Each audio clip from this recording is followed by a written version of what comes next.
We know there are many choices in internet radio, and the staff and host of LA Talk Live would like to thank you for choosing the internet's hottest destination for the most eclectic sound and invigorating talk.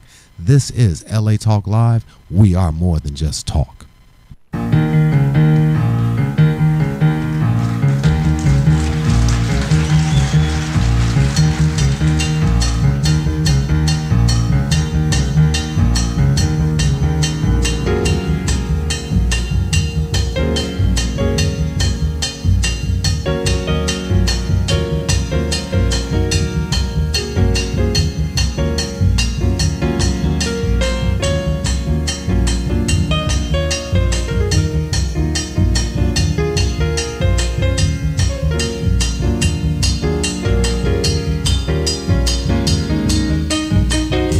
Good evening, ladies and gentlemen, and welcome to another episode, an all-new episode of Speak On It.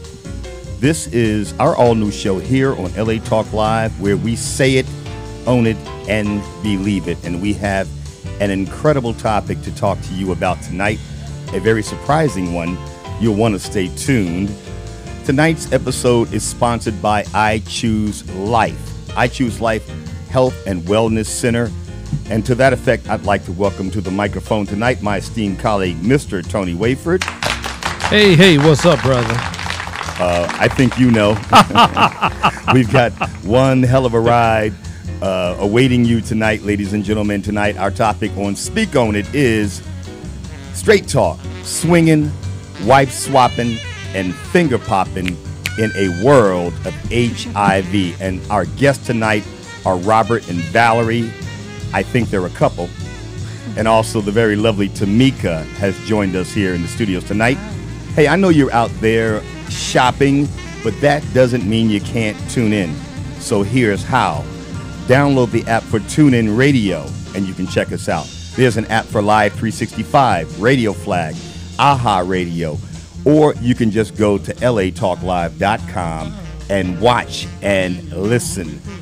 Well, let me give you the breakdown. You can also go to atlantatalklive.com, chicagotalklive.com, bostontalklive.com, New Orleans, Miami, Seattle, Houston, St. Louis, Oakland, Tampa, America, Africa, Europe. They're all under the Talk Live broadcast umbrella. So you have no excuse to not tune in tonight to check out this last episode of the year, as a matter of fact, for Speak On It. That doesn't mean we're done. We'll be joining you again in January, but this is the last episode of 2013 and a most unique episode tonight. I've got a few announcements I'd like to make before we get started. First of all, on the behalf of LA Talk Live and all of the broadcasters here, we'd like to send our love and support out to the thousands of Walmart workers in the struggle for a true living wage. We are here to support you in all of your efforts. Stand up, be strong. Those of you standing right now out in front of Walmart, stay on your mission and make Walmart pay you more. Billions earned in profits last year by Walmart, and yet they can't even get a living wage together for the workers of Walmart. So LA Talk Live and the Talk Live Broadcast Network stands in full support of your efforts. Another announcement, it's Black Friday. But more importantly, it's Small Business Saturday tomorrow. So get out there and support your favorite small business. That's even more important than Black Friday, if you ask me. And before we get started, and I swing my mic to my esteemed colleague Tony Wayford and his guest, this is a little something that I received today in my email that I had to share. I'm going to read it first, and then I'll tell you who it's from. If she's amazing, she won't be easy. If she's easy, she won't be amazing. If she's worth it, you won't give up. If you give up, you are not worthy. The truth is, everybody's going to hurt you. You just got to find the ones worth suffering for.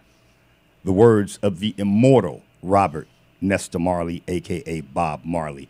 And I thought that last part especially meant a lot to me, because tonight's topic is one that will intrigue you and hopefully inspire you to call into the show tonight. We're here for the next 82 minutes. We run until 7:30. Our topic is going to be wife swap. Check that. Swinging. I got it, Tony. Swinging, wife swapping, and finger popping in a world of HIV. And we're going to be opening up our phone lines a little later in the show when we will give out our phone number for tonight's episode. So be sure to stay tuned. The phone lines will not be open yet. We must set the table for this. And to that effect, before I even swing the mic to Tony, I've got to recognize the guests who joined us bravely in our studio tonight. Robert and Valerie, a very lovely couple. And also the very lovely Tamika, who joins us as well. I welcome you to the humble studios of LA Talk Live for the first time, I'm sure.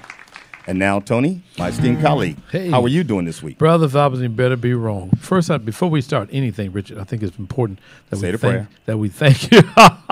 We're going to say the prayer, no question about that. But I want to thank you for the last 4 weeks. I think we've been able to do some incredible shows. You were kind enough to give us this space, and I think we've made a difference in the community and around the world because, again, as I like to say sometimes, good morning, good afternoon, and good evening, because we are all over the globe, and folk are listening in some places first thing in the morning. So I thank you for allowing us the space to speak on and actually talk about some serious issues that most people either want to talk about but don't have the venue to do that, and I applaud you for providing us this venue. Or the bravery to do it. No question. Cases. No question. Because we stand on the forefront of bravery in this question. independent world of internet broadcast. Before the FCC gets involved, we want to get it off our chest, and that's what Speak On It is all about every Friday evening, 6 p.m. Pacific time. Great, and we appreciate Thanks for joining me tonight. We appreciate you for giving us this opportunity.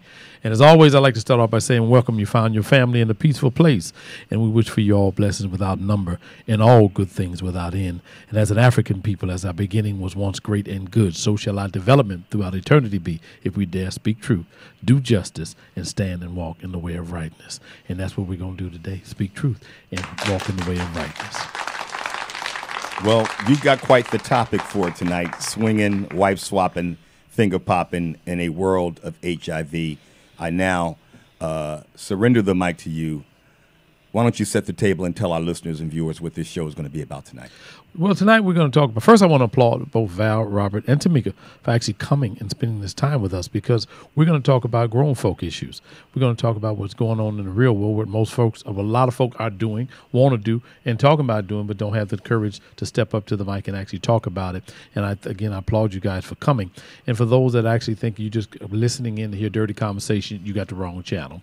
That's not what we're going to talk about. We're going to talk about education. We're going to talk about, in fact, what folk do, how to do what you do, and how to do it safely, and how to do it in the most upfront kind of way that one can do it. And when I first came to Robert and Val and Tamika and asked them to do this, they didn't hesitate because it's clear to me that they're comfortable in their own skin and who they are, and they can tell you a whole lot better than I can in terms of why we do what we do, who we do what we do, and why we will continue to do what we do and just do what we do, if that makes any sense. But that's what we're going to talk about. One of the things that I wanted to start off by saying, and I'll pose this to you, Robert. How long have you actually been in the lifestyle in terms of swinging? About 4 years. I started off in the lifestyle as the massage therapist. And I noticed that very sensual style of massage was needed instead of very therapeutic style of massage was needed. And that was my introduction to the lifestyle, which is what they call swinging. When you said you started off because you saw that sensuous massage. No, I started the therapeutic style of massage, which wasn't very popular in swinging. Putting people to sleep, relaxing people at a party. It's supposed to be a party, and I quickly learned that putting people to sleep wasn't going to get me anywhere in the lifestyle itself. But, the sensual style of massage was going to get me places. And that was my introduction. When you say sensuous, is that like the happy ending part? Part of the happy ending part. I think sensual, meaning sensual, getting out of the therapeutic style of massage and getting more into what feels good to people. Well, let me ask you this then. How did you know then that's what a client wanted in terms of, or was it just you read the vibe, or, you know, how did you make that transition, I guess? They tell you before they get on the table. And I was trying to introduce massage to the lifestyle and therapeutic massage to the lifestyle. And I found that the lifestyle swinging wasn't interested in putting people to sleep. They were interested in excitement. Right. You know, and that was the whole thing. And I was putting people to sleep. Right. And that wasn't working out. So they told me that I needed to, you know, get the party started. Oh. So they used me to get the party started. You know, so I had to quickly change gears. And that's how I got into the lifestyle. Really? I Val? got into it.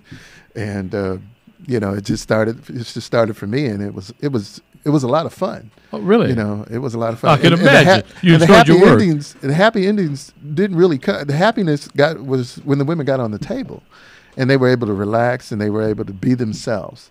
Right. And I think that was a good party starter. And Really? plus, they came out of their clothes, and that helped a lot. Right. So I was the party starter, and that's how that was my interest into the lifestyle. Val, who started your party? I started in the lifestyle basically the same way as a massage therapist. When I first went in, I really got excited because luckily we went 3 deep instead of just 2 deep, because once I got in there and I saw all those wonderful black dicks running around, I decided to, you know, embark on the party instead of the work part of it. So you actually went to a swing party to do massages? Yes, to do massages. Legitimate, just straight up massages? Yeah, And then, you know, well, I saw the other side of the party that I had never seen before. It was my first time going to a swing party. Okay. So I was excited. Did they tell you before you went that this was going to be jumping off? Yeah. Oh, so you said, I'm ready to go. She was ready to go. It was exciting. To me, don't look like a deer in headlights. You massage therapist too? Well, I do that on the side. But that's not my introduction into the lifestyle. Okay. Initially, I came in as the hostess with the mostest. Also, guest services and membership applications because of my business background. So that's how I came into it. We want you here. We know that you have some insight on how to greet people. And so it's from there that I kind of was able to see, you know, there's more to swinging than, you know, the couple affair that, you know, I've been told about. So you basically was the one to set the tone when folk come into place to actually make them comfortable for folk that are either new or just curious or even the veterans in. Right. Just meet and greet, warm smiles, big hugs. Hello, we welcome you. Be yourself. And, yeah, that's how I came into it. Really? Let me ask this. Yeah, Val, you and Robert, how long have you and Robert been together? 4 years. 4 years? Mm-hmm. Where did you guys meet? Did you guys meet actually at a swing party or club, or how did that come about? Well, actually, we had met, I think the first time I met Val was at a pamper party. Yes. And she came in with all these little exciting lights on. And I saw her, she saw me, and I gave her a bath. And you get a bath? I gave her a bath, yeah. I gave her a bath before the massage. Oh, okay. Yeah. And wonderful bath. And we've been in touch ever since, and that was in 2001. And we had actually been friends a long time before we actually got together and became a couple. So you guys did you guys work together in terms of doing No, in couples the massage? beginning, with him being my therapist, he was also like my fantasy man. Yeah. And he, I would tell him, you know, what type of sexual fantasies that I wanted to fulfill, and he fulfilled them for me. Oh. Yeah, very happily. But it was nice to know that I had a few friends, and they were honest about the things that excited them.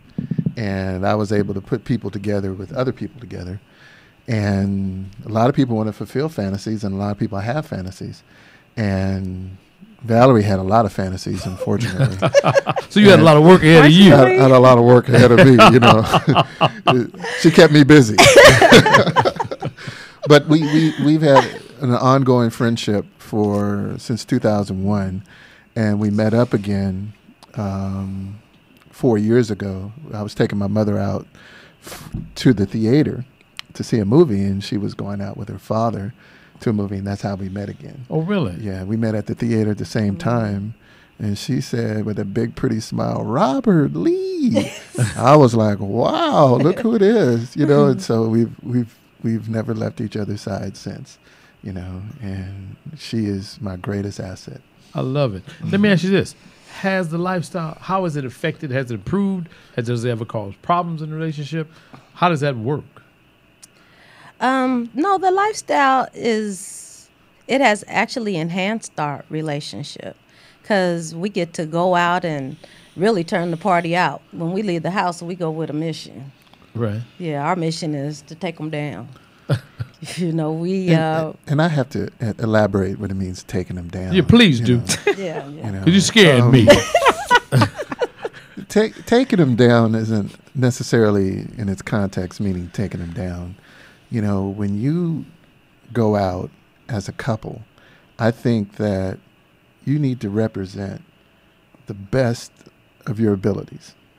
And a lot of couples, they get together, they get in life, they go on this trail, and they never improve. You know, and for Valerie and I, you know, when she stepped into it, I'm saying you always improve. You're always moving forward. And couples like to talk about the best. And if you practice the best, that's what you're going to get, is the best. You're going to get better at being the best. And I talked to Valerie about just being the best at what you do. And when we go there, we feel like we're the best. And Really? when we see these couples that come with this, you know, "Oh, yeah, we heard about you. That's why we come to this party, because we're looking for you," because they want the best. Really? You know, and the best, you always get better because that's your best. Really? And like I said, if you only practice 20%, or, you know, well, you know, I'm just going to give just a little bit here, and you only get good at giving a little bit. Right. And if you give your all, it makes you more attractive. And when we go to party, let's be the most attractive. I love know. it. Tamika, question. Now, I understand them as a couple, they go to the party to be the best. You're clearly a young and attractive looking woman. So could explain to me, what is it that you get out of, in fact, like the lifestyle? Because clearly, I mean, looking at you, you could find a man is probably not a problem for you, one would argue. Finding a good man. That'd be the problem. Well, for me, you know, as you age, you begin to define who you are, what you like, what you don't like. So my initial introduction wasn't one that was a typical one, but from being in the setting, I was able to better explore who I am. What do you mean when you say better explore? Just as far as my sexuality. There in my past have been experiences where in a relationship I've explored with an individual because we came to an understanding that, you know, we wanted to open ourselves up to seeing what different sexual encounters would be like. And I mean that to say, in the swing world, it's all automatically already open. There's no planning. There's no setup to, I would like to bring another woman into the experience so we can see how it moves you or see how it moves me or develop your sexual experiences or to keep you around or to appease you.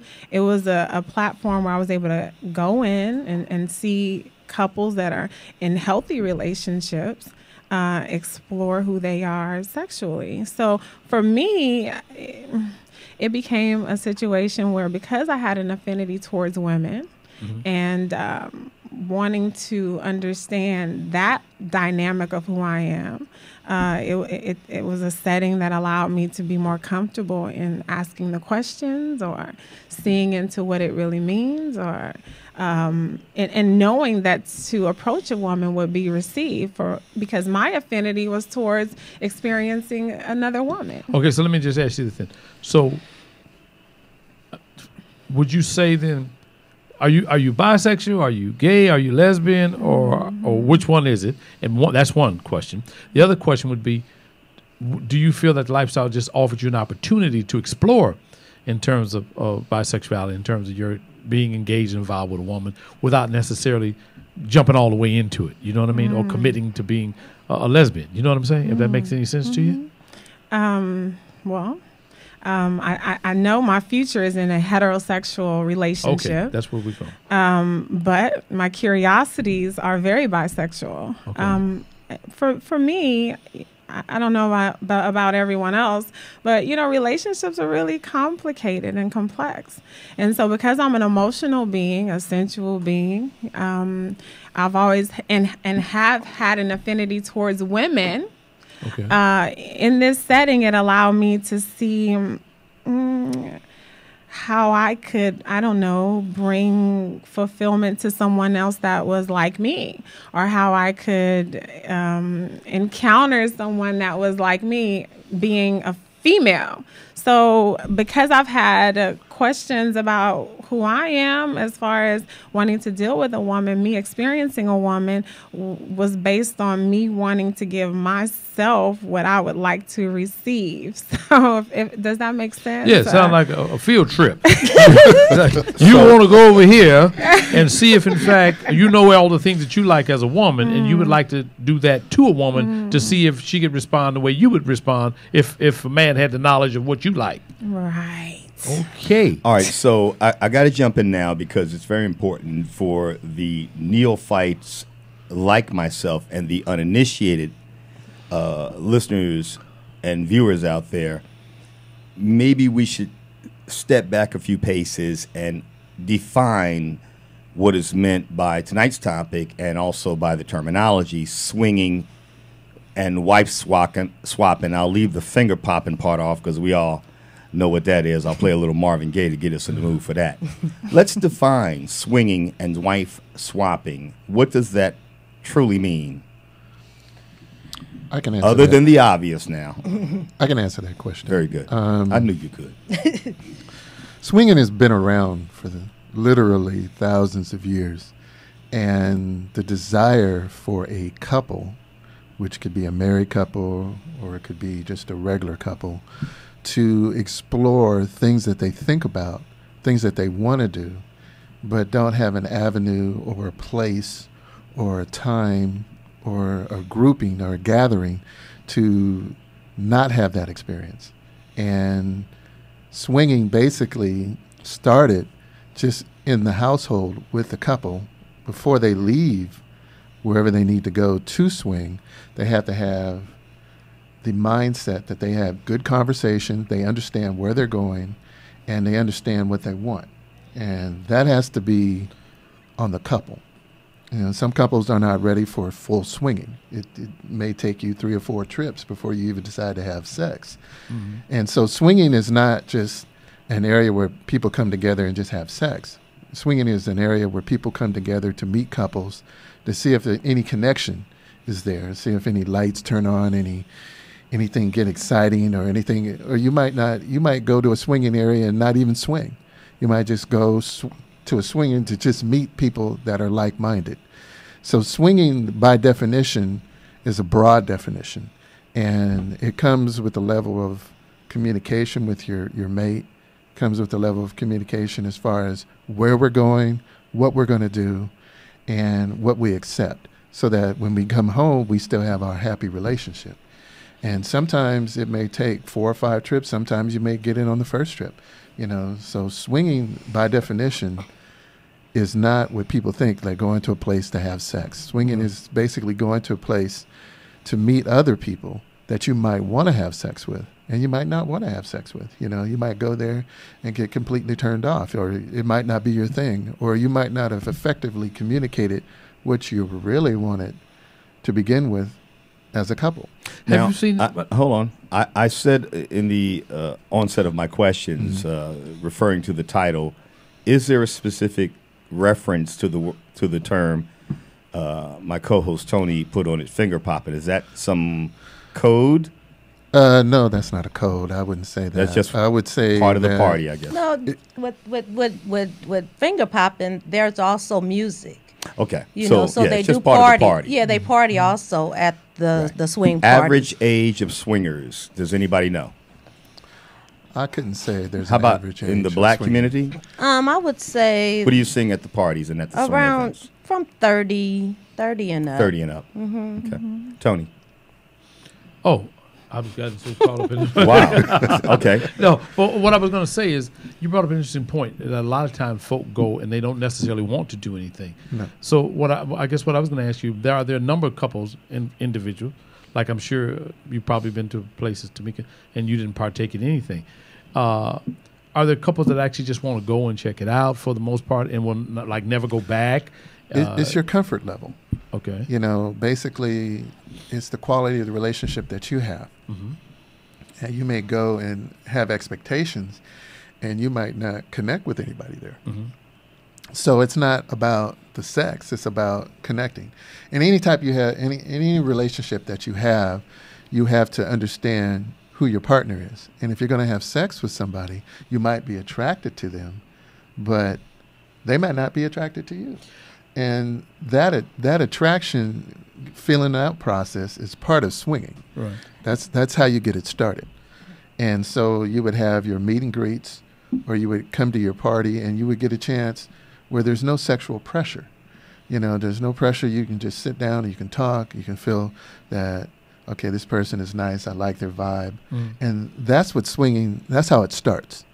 You know, and what you hear about is usually the sexual part. But there is a lot to go. You just don't run in and have sex with somebody. You meet them, you talk to them, you see if there's any connection there. And if there is, then you can take it to the next So phase. Val, I see you were chomping at the bit. Say something. Well, you know, also swinging is about it's about grown and sexy. You know, being a couple and being able to dress in lingerie. You know, people, they come together and, you know, like I said, like-minded folks. And it's important that when you go to these type of parties, it should be what the woman wants, because it's really a female sport. It's not it's a female and a male, a couple sport, not a single male sport.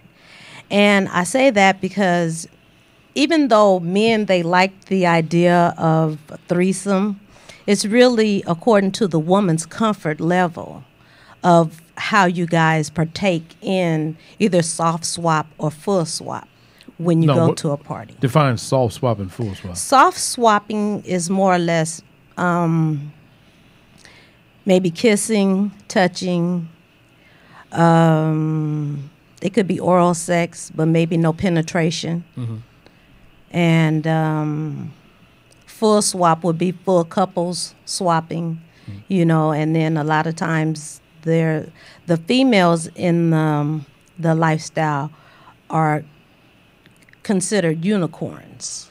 Oh, okay. And unicorns are unique females that's there to satisfy the couples. Like Tamika is a unicorn. Yes. She would be a perfect unicorn material. Was that a Winnie I heard? Let me ask a question. I think Richard brought up an interesting point when he was asking about the age in the black community. And my question would be, when we come back. No, you can go ahead and pose the question. Yeah, my question. We'll leave them in suspense for the answer. Yeah, my question would be, is this? You know, we're labor. We believe that this was a white thing, and black folk didn't participate in that. And for those that aren't watching us online, these black people we're talking to right now. So when we come back, I'd like to really for us to talk about in terms of is this a new black phenomenon? Have we been doing it for a while? And is it just because when you look at real sex on HBO, all you see is white people? So I really would like for you guys to share with us in terms of. Is it happening in the black community more than we know or more than we really want to talk about? All right? All right, ladies and gentlemen, this is tonight's episode of Speak On It. If you say it, own it, believe it. We're going to be opening up our phone lines in the second half of the show for you all to join in. Be sure to stay tuned. We'll be giving out the number. We're about to pay some bills. Come right back with my esteemed colleague, Tony Wayford, Robert and Valerie, and the lovely Tamika. Our topic tonight, swinging, wife swapping, and finger popping. Here comes the finger popping. Stay tuned.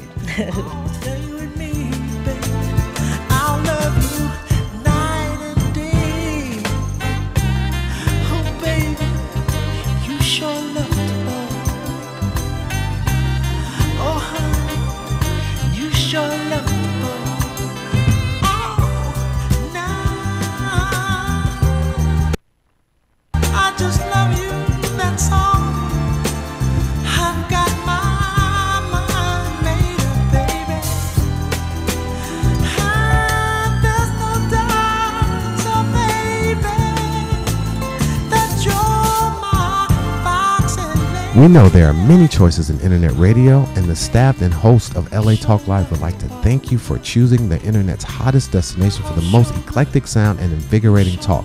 This is LA Talk Live. We are more than just talk. Young Connection, your one-stop connection for all your graphic design and commercial printing needs. Young Connection is a full-service printing and media design company dedicated to providing the highest level of customer service and satisfaction. Young Connection provides swift response and rapid turnaround services for banners, brochures, business cards, letterheads, church bulletins, funeral programs, flyers, logo design, posters, and much, much more, all at an affordable price. Young Connection, the official printing company of LA Talk Live. Give them a call at 310-491-3336. That's 310-491-3336, or visit their website at www.youngconnection.com. That's www.youngconnection.com. Young Connection Printing and Media Services, proud sponsors of LA Talk Live, where it's more than just talk. Hey y'all, I'm Shaquem Williams, and I'm the host of The Shock Factor here on LA Talk Live. We broadcast to the world every Friday at 8 o'clock Pacific Standard Time. Live music, live performances, we're just live. Chef Momo, Life MC, Diana, and once again, your host, Shaquem Williams. So come join us every Friday here at LA Talk Live, the world-leading broadcasting internet radio station. The Shock Factor. The Shock Factor. Join us on The Shock Factor.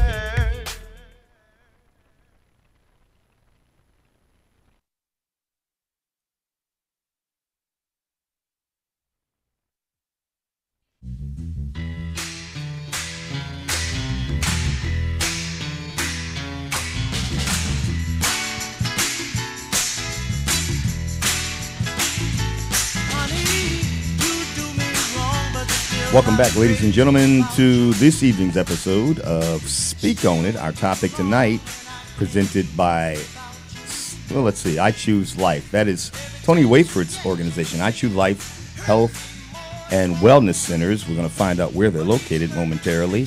Our guests tonight are Robert and Valerie, a couple, and the lovely Tamika. Our topic tonight, swinging, wife swapping, and finger popping in a world of HIV. Prior to the break, Tony, you posed a very interesting question, because I thought it was kind of peculiar when I heard about the notion that there is an underground movement, and one that is gaining apparently some popularity in our community, the black community that is, of swinging and wife swapping. All in one, I would put that. I'm sure that wife swapping, swinging, I can't imagine that there's just a space for wife swapping and that swingers don't come to that, or that they make any distinction between each other. That's kind of pretty much synonymous, right? Mm-hmm. Okay, yes. That's it. So swinging and wife swapping. Unusual to me and peculiar that black folks are now, or have been, maybe right, on a more underground notion, engaging in that whole lifestyle and culture. Tony, you had a question before the break. And my question would be, just like Richard just said, is like you guys, I think 10 years ago, I couldn't sit down and talk to you guys. Is it something, how long have, that in terms of what you guys have known, how long have we as a culture, in terms of black people, been engaged in this type of activity? Is it new, or is it just now that because of so many things are no longer taboos to talk about and or do? Is that a new phenomenon, or what's your take on it? Well, I've been invited to the parties for years. Years? Define years. I would say about over 10 years. Really? Yeah. Okay. I've been invited to the parties. And actually, my first party was probably about 10 years ago. Was it predominantly a black party? No, it was a white party. Okay. I seeked out the only black man there because I'm just more comfortable with my own. Okay. And so I heard about the other parties. I was getting texts, to the parties, but I just didn't have enough guts to go. And then once I did, because I came in on a professional level, I was kind of glad I didn't go, as a single female, because I probably would have gotten a little carried away in the lifestyle. Really? Yeah, I think so. Really? Because the reason I asked, because, as you guys know, I work in HIV. And when I first got in it, I thought, that it wasn't any racism because we're talking about HIV primarily, talking about men who have sex with other men and things like that. So I thought that the common thread would be that these were predominantly men who had sex with other men. And one would argue, I believe naively, that they were just supportive of each other because they were all men who had sex with other men. And do you find that in the lifestyle that is it less racism? Is that a problem in terms of going to a white club or black people? You know what I'm saying? Or is that why black people had to basically start their own swing clubs? Or is it interracial? Or how does that work in terms of difference of culture? I do believe that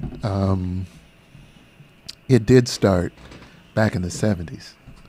And actually it probably started back in the 60s. But what I do believe truly is that the ideas behind enjoying another woman, enjoying another man, that came about because the relationships wanted to have more, wanted to be involved more. And my first experience was by accident. I was invited to a party, but they didn't tell me what kind of party it was. So when I got there, it was real dark. And I couldn't see anything. And so I was looking, and the girl that invited me wasn't there to greet me. So I went looking for her, and I found her, and she was in the bedroom having sex. And so I didn't know that it was that type of party, but that was back in the 80s. Really? Yeah. And so I quickly felt that everybody in the room, my eyes adjusted, everybody was naked except for me. Surprise, surprise, surprise. I wasn't ready for it. So I freaked out and literally left. But realizing that it is existing, parties like that are going on right now, and I was just too young for it at the time, and I was very immature at the time. So I'm like, what the hell's going on here? Right. I didn't even know that existed. Right. And so in coming of age now, people have been doing this for a long time. And from the advent of Playboy, looking at magazines and being able to meet up with like-minded people, the internet has made it a lot easier to meet and to go to parties because they were really, really, really exclusive at the time. And only the people that can afford to go or had that type of lifestyle or had the type of money. And money attracts money. And the same thing with swingers. Swingers attract swingers. And you have to understand that people that are like-minded seek you out. Right. And that was the most important thing. And now that we have the internet, now that we're talking more, black people are coming together and saying, let's lead the way. Let's make it happen for ourselves, And some start parties with great intentions, and white people have just been doing it longer than us, and now that we have a little money, and now that we have a little sophistication, and now we have a little better understanding of who we are as a race, we're starting to look forward to the same thing that they're doing and to have the same benefits that they're having. Oh, okay.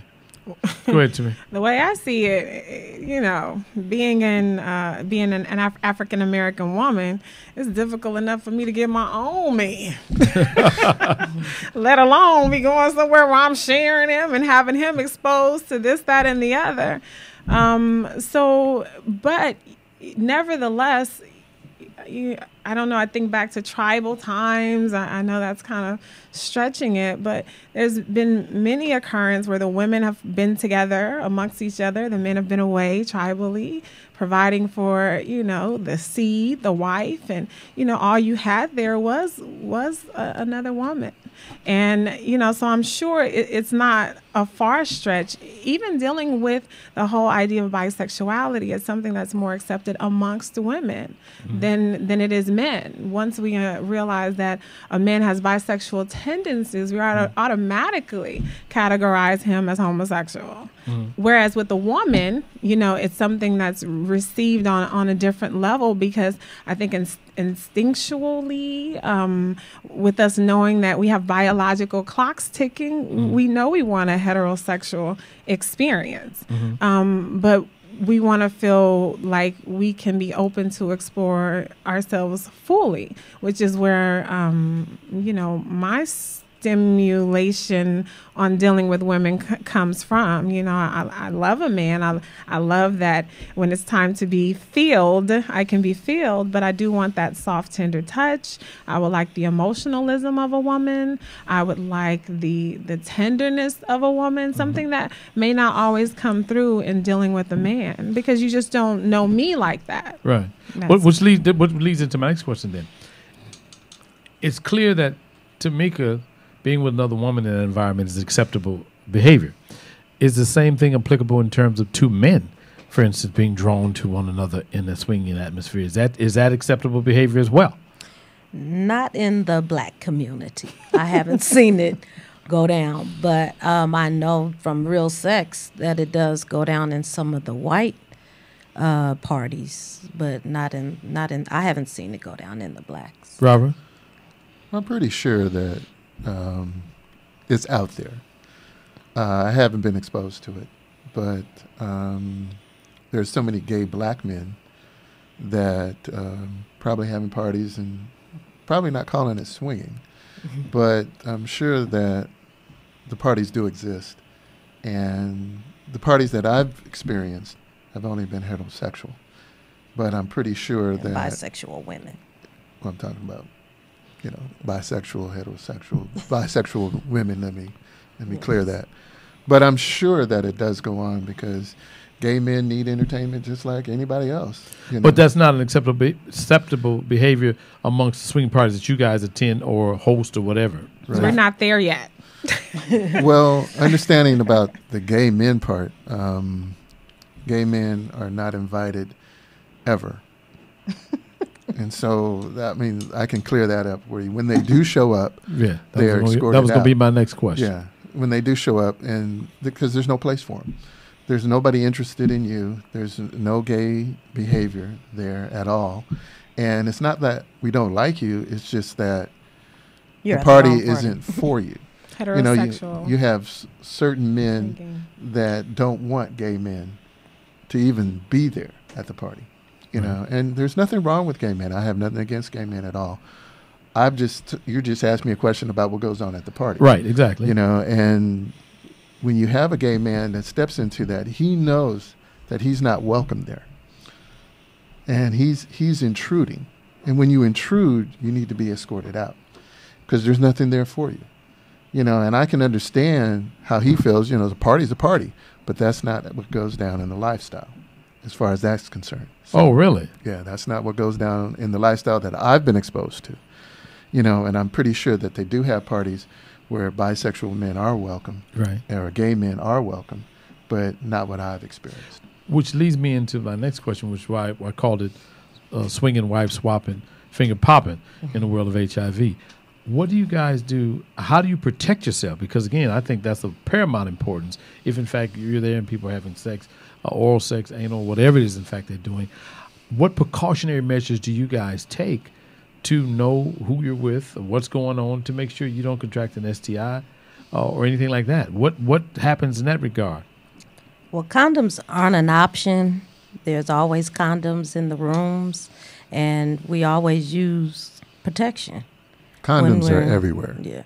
We use protection when we are playing because, safe sex is the best sex. So, Especially when everybody's looking. Yeah, you just want to feel protected. You feel safe.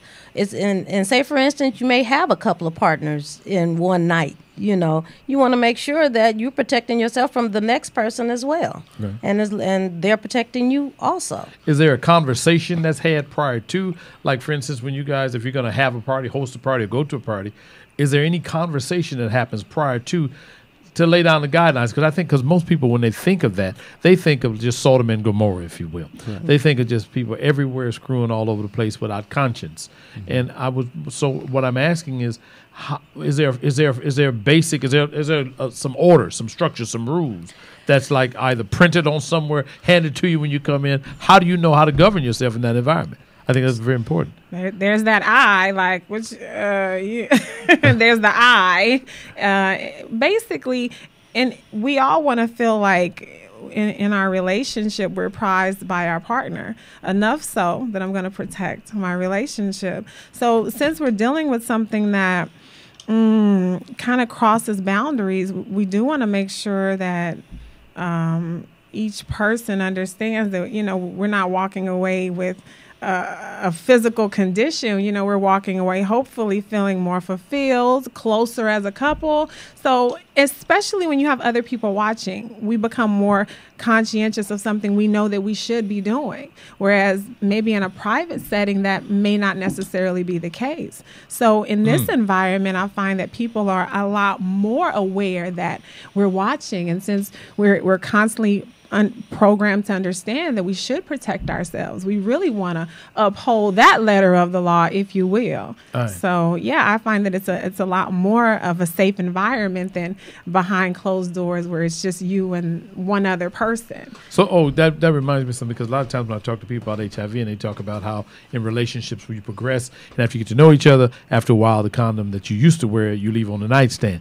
So one would argue, listening to what you just said, Tamika, one would argue then, because it's not that type of relationship with the other folk, that you would forever be cautious in terms of how you govern yourself, and to make sure that it never gets, the comfort level never gets to the point where you just leave the condom on the nightstand and figure let's just do this raw.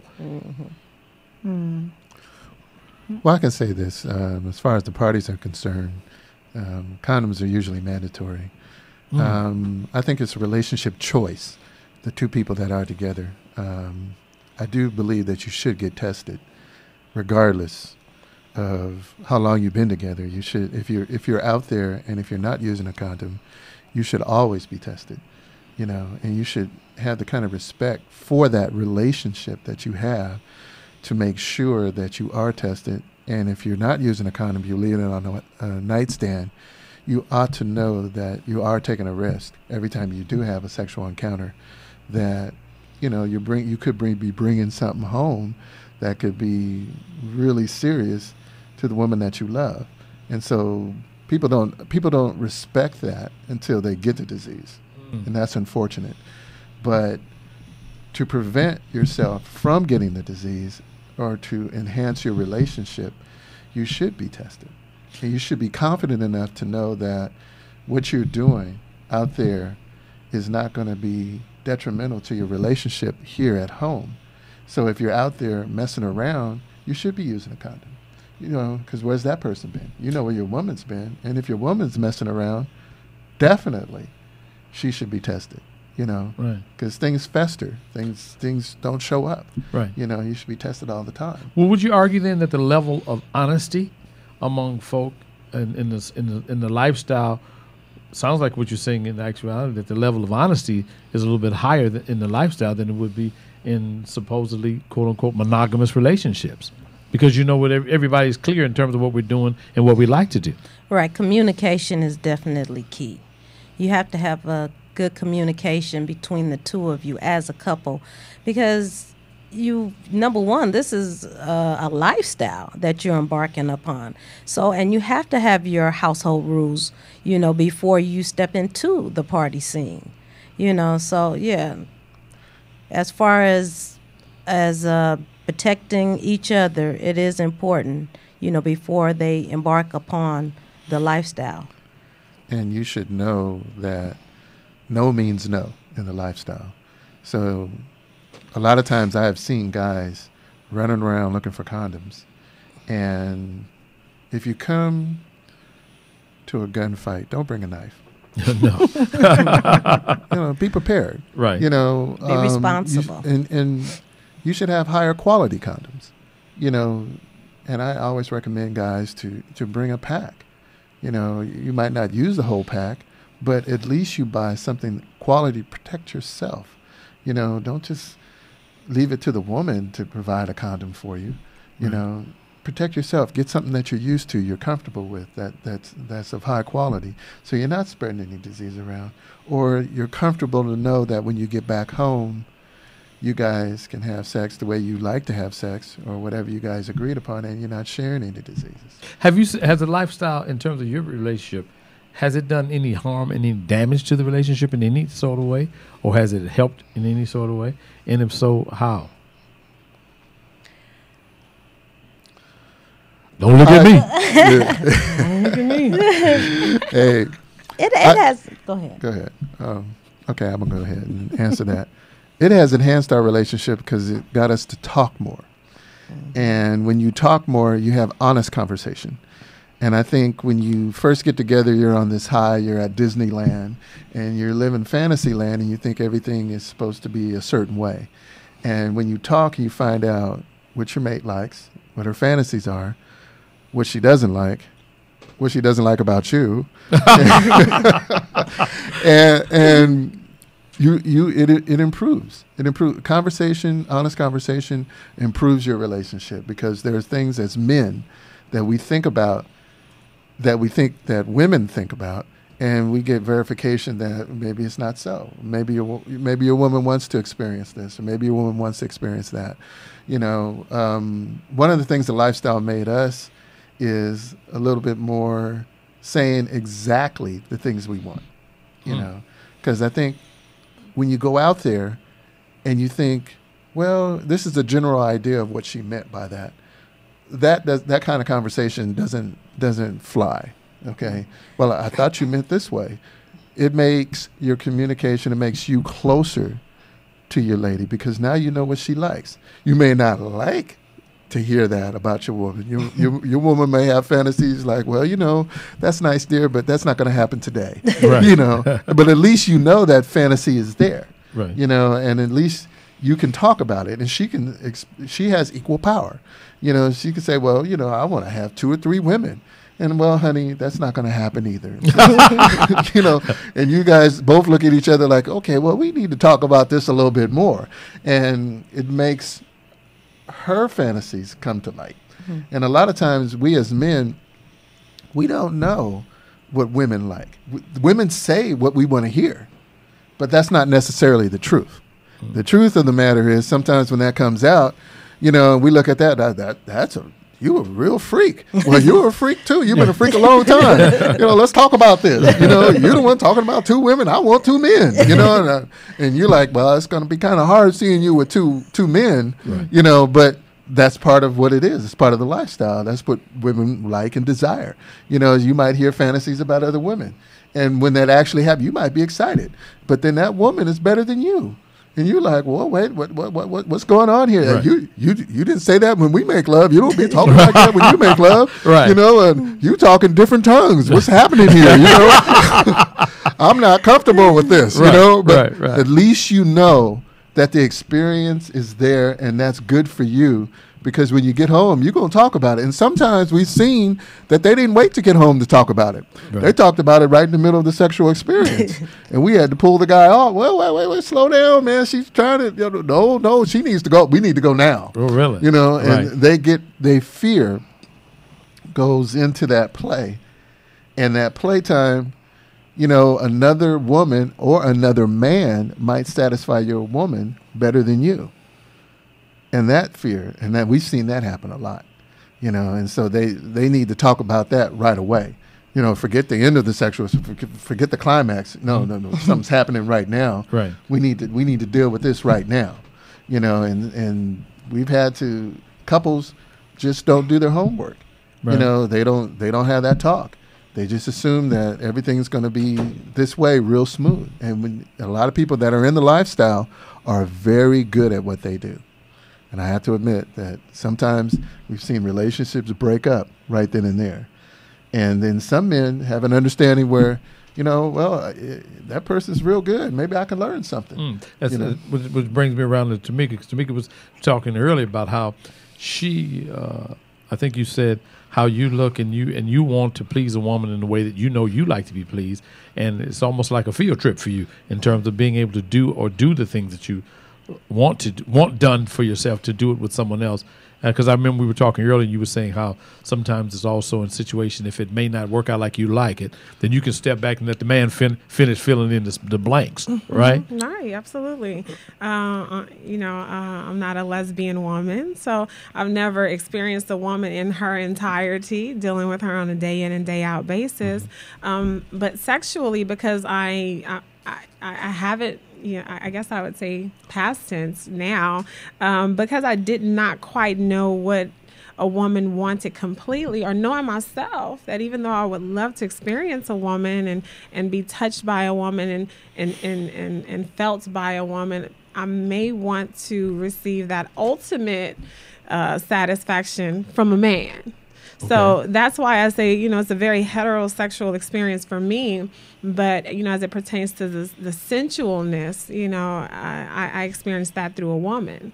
So, again, it's one of those things where in knowing what I want to see that I can bring that to someone else. Oh, okay. Val, question. Mm-hmm. How does it work for you in terms of, Robert brought up an interesting point, in terms of a brother may be sitting watching and another brother's doing more to you than you respond in a way that Robert hasn't seen you respond as it relates to you and him. Mm-hmm. Have you ever been in a situation, and if so, in a situation where you see Robert eyes roll in the back of his head and he begins to levitate? How do you respond to that? Does that, in fact, does it do damage? Does it reinforce? Do you take lessons? Let's get you a pad and pencil, start writing notes so you know what to do. So ultimately, does it do damage to the relationship, or does it build it up, or like Robert said, does it create a space for dialogue?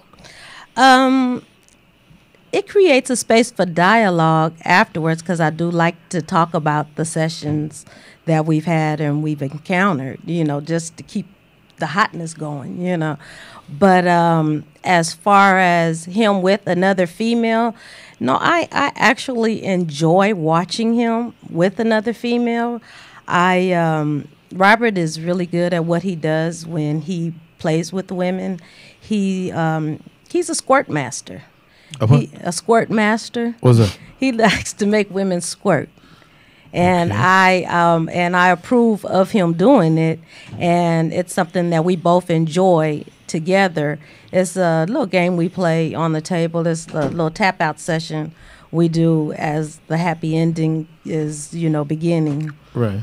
And so sometimes, I'll help him, with it. Or if I don't, then I'll just sit in the chair and I'll watch him, perform his magic on, a lady. And, it's exciting. I get the hook up from him while he's doing her, Right. So he may be making her squirt, but I'm creaming. I love it.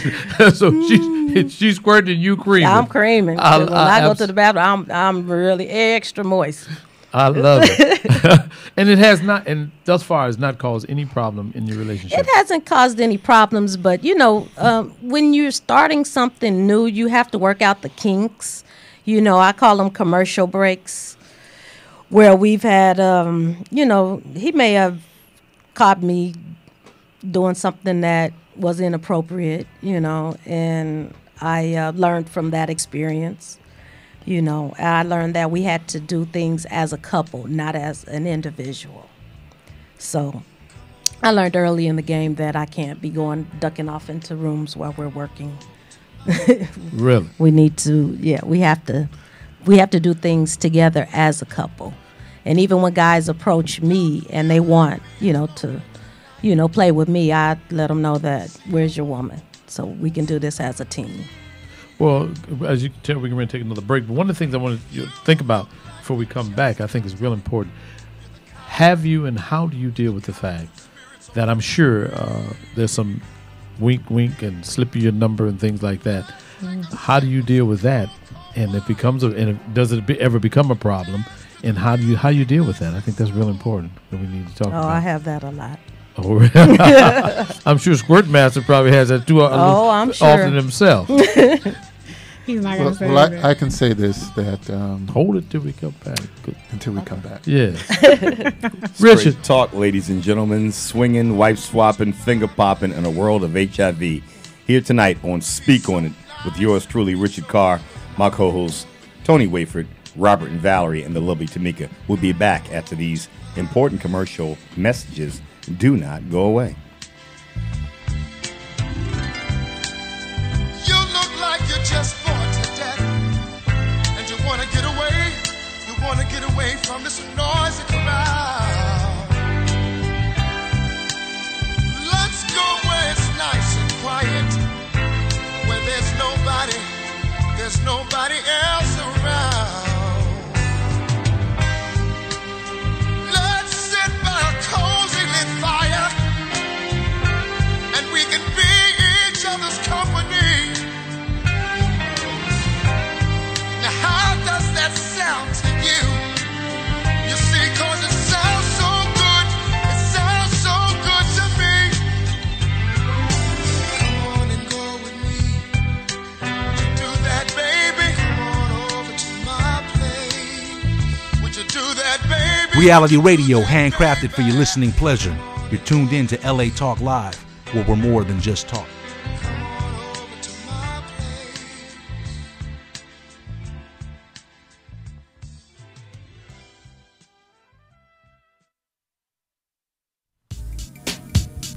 Hello world, how you living? This is D Brex, your host of the all-new rap project here on LA Talk Live. That's latalklive.com, or you can find me on iTunes Radio in the R&B section.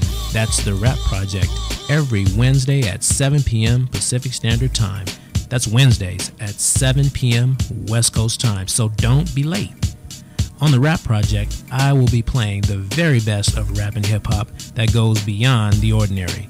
So connect with me, your host, D-Brax, the rap connoisseur, on the Rap Project every Wednesday at 7, right here on latalklive.com, where we are more than just talk.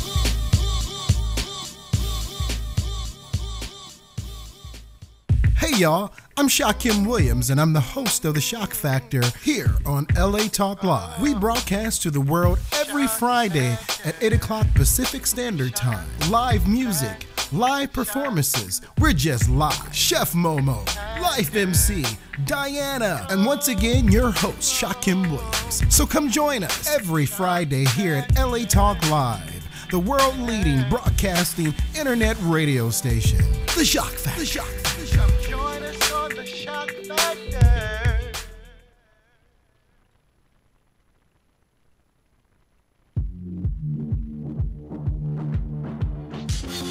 Hey guys, sick of all that top 40 music? Well, join me, Lixie the Engineer, and Mondo on our brand new show, Band with Mondo, where we support sounds from the underground every Saturday with a new artist from 3 to 4 p.m. Pacific Standard Time. So tune in to live in-studio performances, Q&As with the artists, drunken debauchery, and much more, exclusively here on LA Talk Live. We're more than just talk.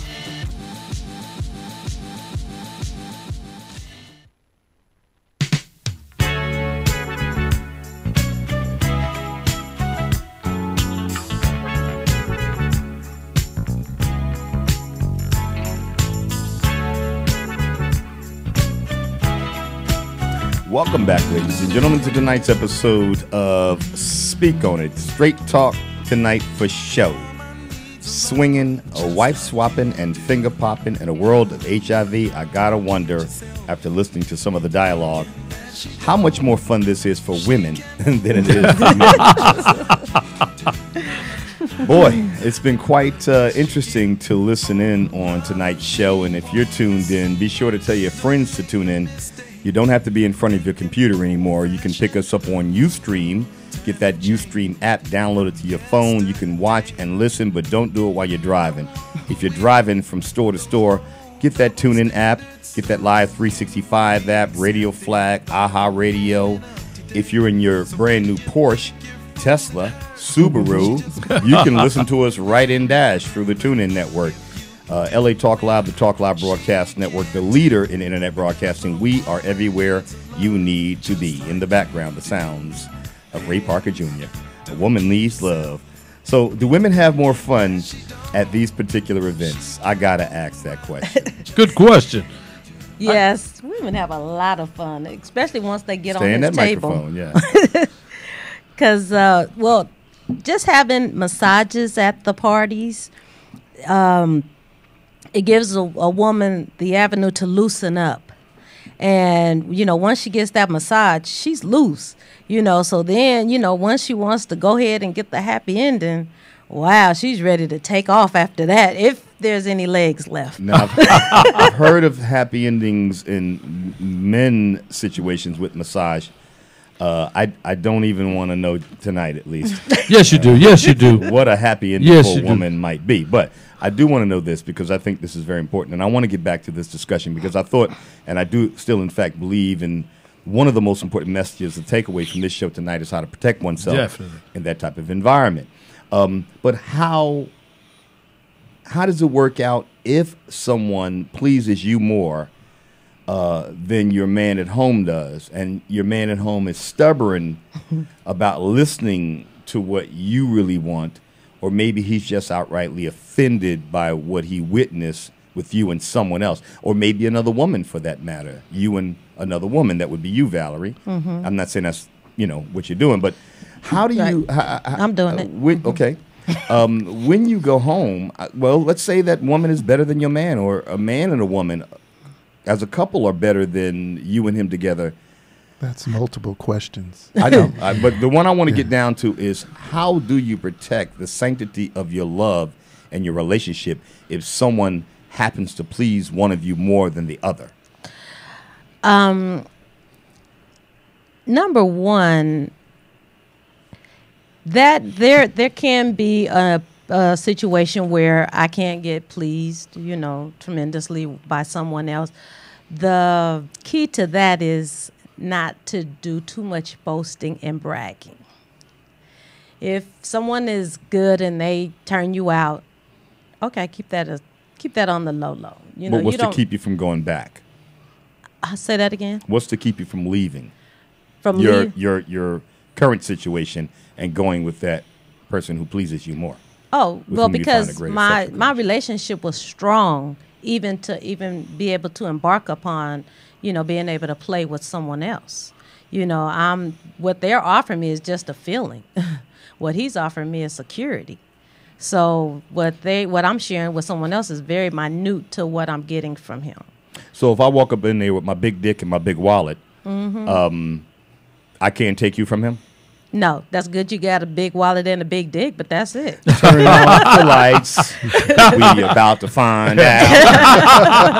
I'm all bark, baby. I ain't got to do that. Let me keep it real. That's nice. That adds to it, but that ain't because that's, I think that's very important, because I'm sure.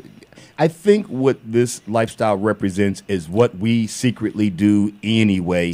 If you're not being true to your significant other or wife, there's a whole lot of swinging going on with the other party, and doesn't even know about it. Yeah. So this is apparently an opportunity for folks to get together who have like minds, and nobody gets hurt in the end. And it's just easier because women know men like to go out there, and what they want is another woman. So I mean, if the woman has bisexual tendency, or at least bi-curious, then it's easier for her to enjoy what her man also enjoys, and which is another female. So it enhances a relationship. Is there a cutoff point? My last question, and I'll swing to my. You're doing a great job. I'm loving it. Is there a point at which, in a man's life, and I know there's an expectation after a certain age, when his curiosity begins to wane, and as Oscar Brown Jr. says, the vigors begin to vanish from his game. Because I pondered this today before the show. At what point does a man feel like, okay, I've had everything else, now I just want what I want? Because speaking frankly, that's how I feel. I'm as straight as an arrow. But, I used to be young and pretty, I like to say, out there with the ladies, with my game. And then it came a point in my life when I was pretty cool just having found and been blessed with that right one, where, 4.5 to 5 years going in, I swear I look at her like, tear that up tonight. Just stop through. I'm thinking, tomorrow maybe? But at what point does a man I can jump in and Yeah, answer go ahead, that. man. I don't even know how to pose the question because at some point you got to cut that loose and find yourself. Different men have different points, right, based on their experience. You know, there are men that have limited experience, and so we're not talking about curious. That could be at any age. You can have limited experience. You could have been in a relationship and you could have been faithful. You could have been in the church. You could have been doing everything right and still not have a successful relationship because of your limited experience. And therefore, there's not a point or an age or where a man says, well, I need more experience. Well, there's a point, but not an age, because you're absolutely right. There are guys who got married when they're 19, married 30-some years, 20-some years, you know, maybe stepped out every now and then and had themselves a hooker or a little $5 crackhead. But, you know, by and large, I understand that part. Because the curiosity, you're always curious as a man. You always want to know where greener pastures are as a man. Let's keep it real. I beg to differ. Let's keep it real. We're talking about the population. We're not talking about you. Right. That's true. That's true. I just we're talking about the population. That's all I said. We're talking about the population of men, black men, who grow up in this day and age. They're always looking for something better. All right. They're always looking for the shortest skirt. They go out to the club. The sexiest woman. Let's keep it real. The sexiest woman who dressed the sexiest, who gets the most attention, gets the most drinks. You know, they're looking for guys that have the nicest cars, good looking. You know, they look for what they want. But once you get older, you start looking for what you need. And that's the difference. That's well put. You know, so you can go out there and find out all the things you want. And you can even ask God, well, I want a man. But you never say you want a good man. And a lot of us say we want a woman with big breasts or titties or nice legs, big old rear end. But when we find that woman, we don't have a good relationship because that's not the things that we need. We always go after the things we want. And there's a certain level of maturity. Once you get in a relationship, you find that things that you need are more important than things that you want. And so in order for us to have a successful relationship as men, I think the point comes when you finally figure out that these are the things I need in a relationship. You know, I need to be able to trust the person. I need to be able to be able to talk to me. You know, I grow up now. I don't need all the big titties and the big booties and everything. Now I need relationship qualities. And in order to make it in this day and age, you need relationship qualities out of your woman. And not so much big titties and beautiful hairstyle and all that sort of stuff. But that's nice. Don't get me wrong. You should take very well care of yourself. But as a man, that time comes when you want that relationship quality.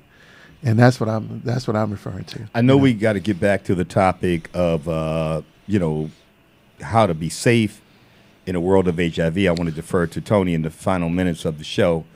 Let's get back on track with that discussion because I know you do a lot of work in sharing awareness both amongst the culture and outside of it as well. Again, our sponsor tonight, thank you very much, is I Choose Life Health and Wellness Center. And I know we've got a lot of folks out there in the audience who are listening from your groups and delegations that you service. So I'm going to open up the phone lines real quick, just briefly. Please. 323-473-3100. Again, the phone number is right below the video on your screen. Don't be scared. 323-473-3100. I know it's a gang of y'all out there chomping at the bits to get in on this. And now, again, to you, Tony. Take it away. Again, thanks, Richard.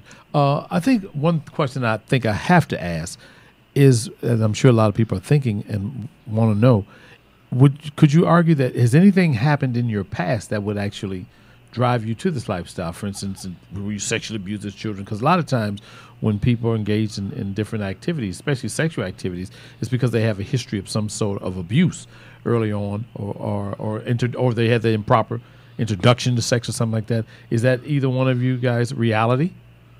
Please don't answer that question. Yeah, I don't know that that's a fair question. If you guys want to open yourselves up to that. Oh, it is a fair question. You have to. That's a question that you at some point we have to talk about. Maybe not on this format, though, and in the time that we've got left, because we've really only got about 14 minutes left. And Tony, no disrespect, but I think that's a bit of a topic that goes into the TMI realm. What you might have suffered as a victim of abuse in any way, you know, I would prefer you not to divulge on this forum. So let's move on to that next question. And Tony, I apologize for that. So now the table's quiet. So now I swing to Tamika because I wanted to ask you. You mentioned something about the difficulty, and I know it's tough out here when you're dating in Los Angeles, of finding a good man, and yet, you know, you frequent this lifestyle. That might make it tougher, perhaps. I'm just curious. I don't know about frequent, but Well, but I've you've experienced. myself. You know, I believe to know yourself, you have to know what you do want and know what you don't want. Have you ever tried crack? No, that's a tough question. Don't answer that one either. No, you. Don't answer that one either. Don't answer that one either. Right. It's just a joke. But you know, Robert said, and we got a caller. We're going to get to that caller. Caller, hold on for a moment. Robert said something about finding what you need, and I'm always curious when women, good-looking women like yourself, say it's tough to find men. I know what it's like out here. These dudes is crazy. I'm already knowing. But in your particular case, what are you looking for? What do you need, perhaps? And again, we don't have to get personal because I don't want to get into the TMI realm. But what is it that you might be searching for that you think perhaps you might find in this culture or outside of it? I'm definitely an open-minded individual. Really? But in my life, I can't. We about to find out. Okay. No, I can't negate what I feel inside, so I do have to kind of follow a little bit of my intuition.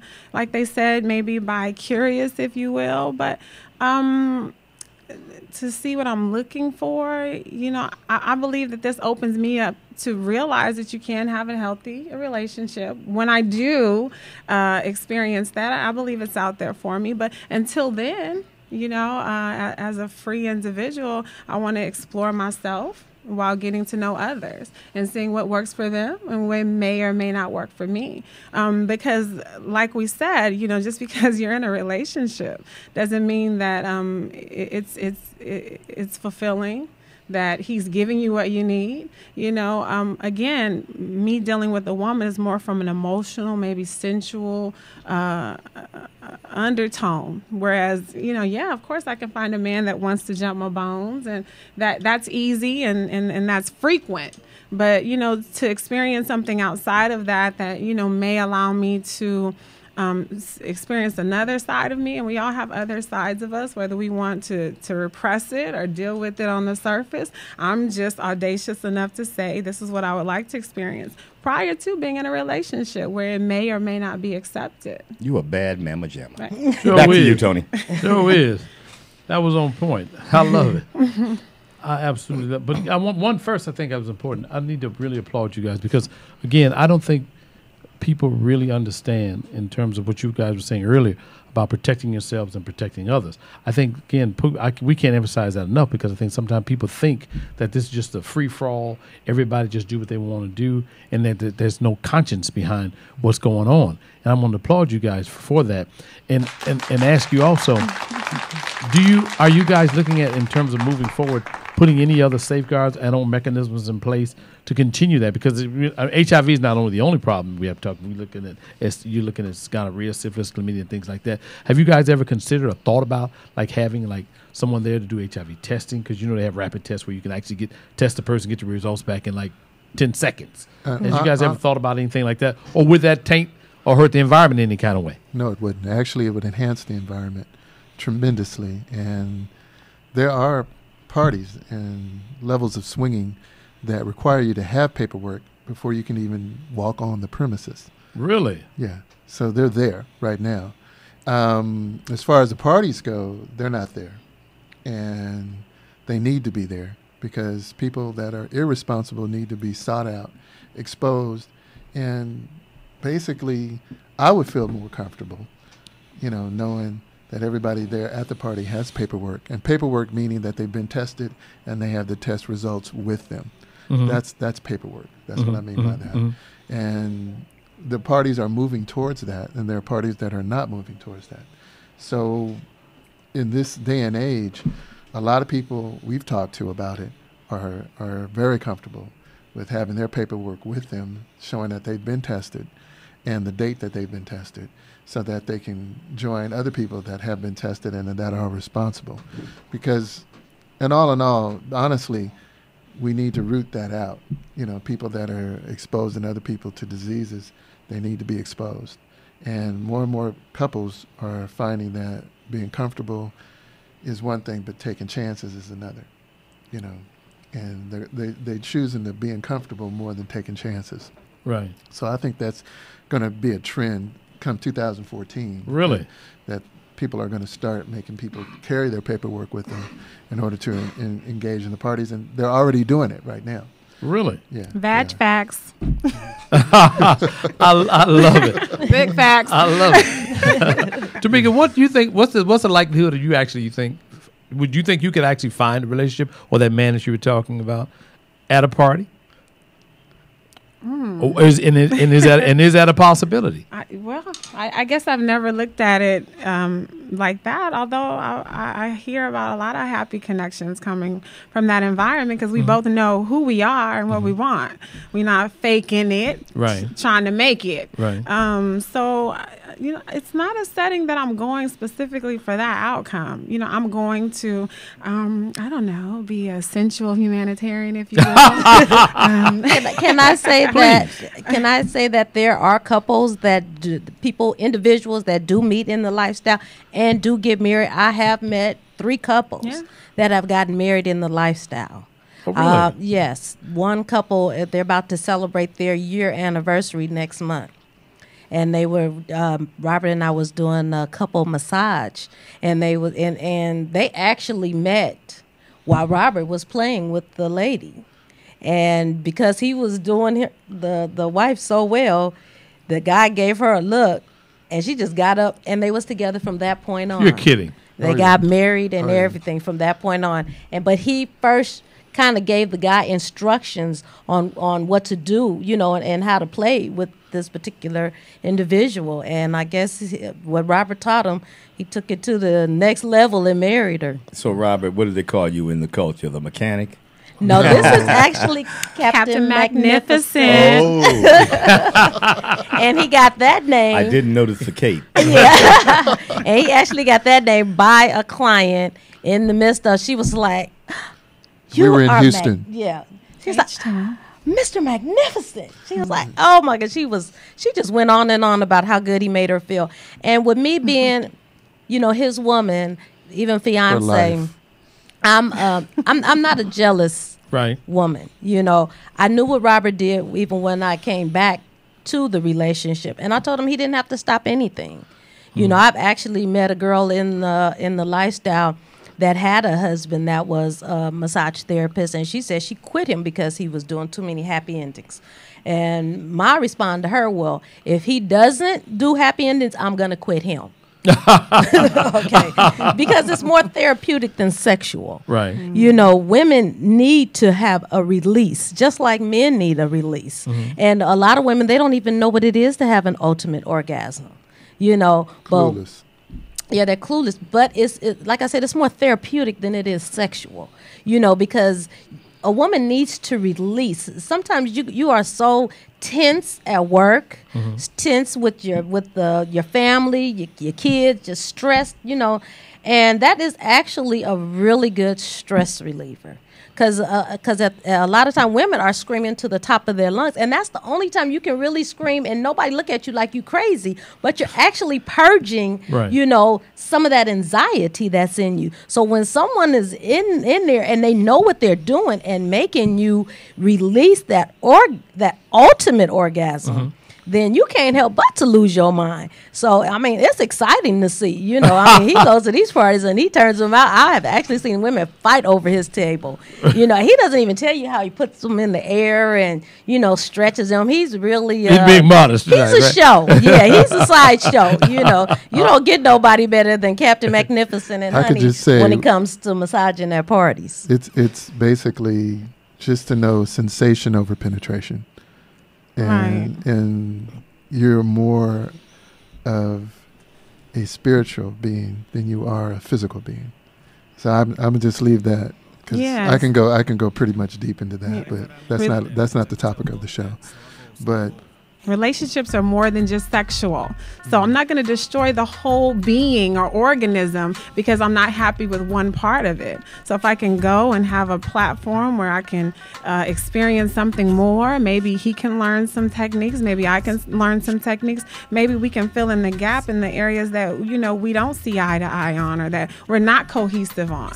So, oh, I didn't know you liked it like that because maybe I didn't want to hurt your feelings or maybe I didn't want to, minimize what you're doing. So, it just opens, like they said, up an opportunity to communicate and understand who we better are. I didn't know how to do that, but now I do know. Right. And I get to also practice makes better. And I get to pick from some of the modalities that he does to other women. Okay, I want you to do me like that too. I get to choose, because that's the only way I get to see a lot of what he does. Yeah, what he does. Right. So when I see certain things, I'm like, oh, honey, I want to try that too. So you get an out of body experience. Yeah, I get an out of body experience. I love it. Well, that's going to about do it. We've got to make room coming up at the top of the hour. We've got the shock factor, as if this wasn't shocking enough. For those of you out there, I hope you enjoyed. Now, Tony, I want you to do the wrap out here, and let's bring this to some type of close and a good takeaway for our listeners and viewers out there. Go ahead. First, I want to thank you guys for coming and being so transparent. We greatly appreciate that. And I think it's also very important that folk had an opportunity to actually see and hear from real folk and realize, because again, as I listened tonight, I think I learned something, that it's not just coming together to have wild sex without conscience. I clearly think that I see that you guys see this as just entertainment and activity. I think that it's not for everybody. But I noticed also throughout this whole interview that you and Robert have been holding hands all throughout the process. Oh. I think that's beautiful. And again, for those, a lot of folk may not understand it, but then again, as my grandfather said, you can start a whole new world with the things I don't understand. But I hope it gets them closer to some understanding of what's going on in the real world. And I greatly appreciate you for coming. And as I always say, thanks, many thanks. And for all the time that I say thanks, the grains of sand on the seashore of feet. Sure. You're welcome, Thank you, Tony, for I having want to us. thank Robert and Valerie and Tamika again. I echo Tony's sentiments there for your frankness and upfrontness about this topic. Tony, you need more than 88 minutes. You need like a 3-hour joint, man, where you could really flesh it all out. But this was a great show today, and I thank you, brother, for bringing this insight and intellect. And for the tasteful way that you and all of you have dealt with this topic. Let's give out some information if you like. I guess not. Anybody would like to give out any information about their massage services that are completely legal and legit? Yes. Let's go to that.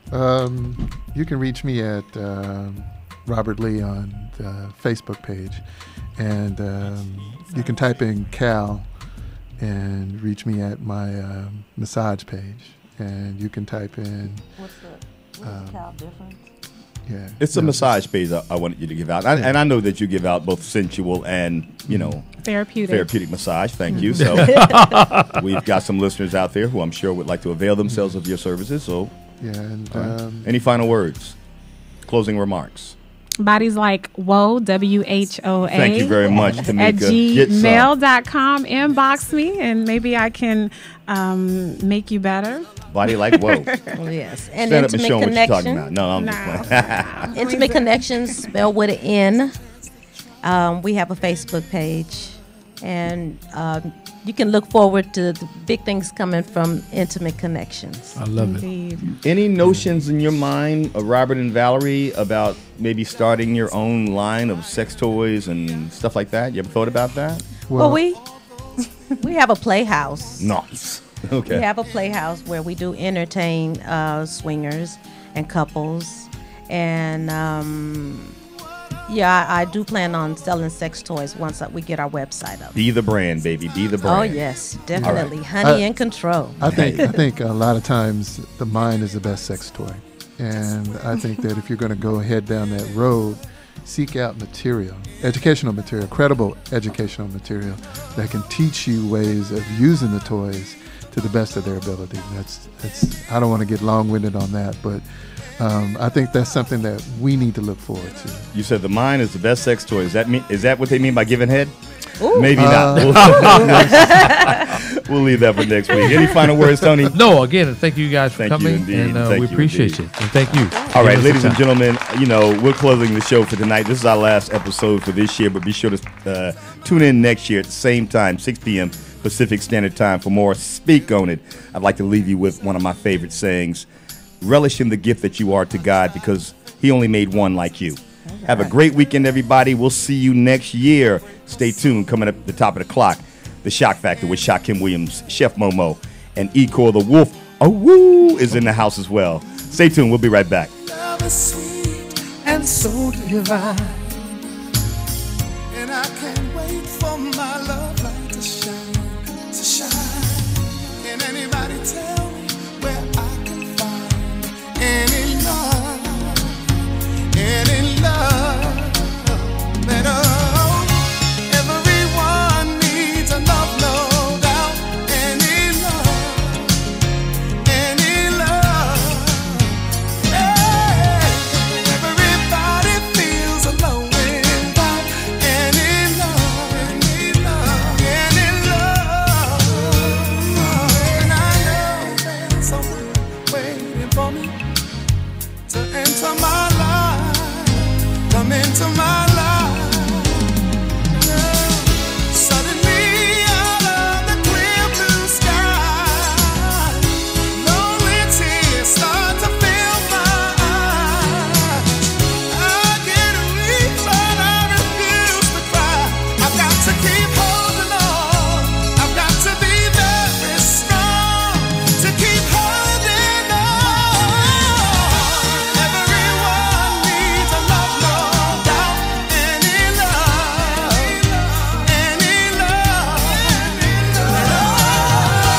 everybody feels alone without any love,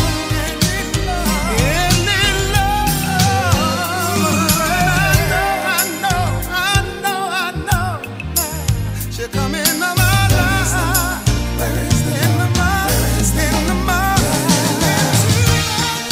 Thank you for tuning in to LA Talk Live, reality radio handcrafted for your listening pleasure. This is LA Talk Live, and we're more than just talk. Stay tuned.